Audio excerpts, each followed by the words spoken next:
अस्सलाम वालेकुम नाज़रीन, आप देख रहे हैं सरेआम। मैं हूं आपकी होस्ट सुंबल ज़िया। शामिल करते हैं आज की अहम खबर। रिपोर्ट रज़ा अकरम मुगल हसीब लेजर आई अस्पताल एंड ऑप्टिकल सेंटर जातला में 2 रोज़ा फ्री आई कैंप के कामयाबी के साथ इख्तिताम पजीर हो गया। कैंप में सैकड़ों मरीजों की आंखों का मुफ्त मुआयना किया गया, जबकि फ्री अद्वियात और नजदीक नजर की ऐनकें भी फराहम की गईं। कैंप की नुमाया खसूसियत ये रही कि मोतिया के शिकार 120 मरीजों की फीको सर्जरी के जरिए मुफ्त ऑपरेशन किए गए और उनकी आंखों में मयारी फोल्डेबल लेंस भी बिला मुआवजा नस्ब किए गए। ये एक बड़ी इंसान दोस्ती की मिसाल है जिसने कई घरों में रोशनी लौटाई। दूर दराज इलाकों से आने वाले मरीजों ने इस सहूलत से भरपूर फायदा उठाया और अस्पताल इंतजामिया की काविशों को सराहा।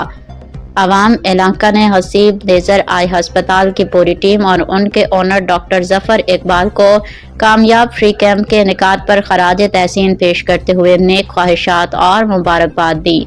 न्याय कैंप इस बात का अमली सबूत है कि जब खिदमत खल्क का जज्बा दिल में हो तो वसाइल की कमी भी रुकावट नहीं बनती, बल्कि नियत की सच्चाई ही असल कामयाबी की जमानत बन जाती है।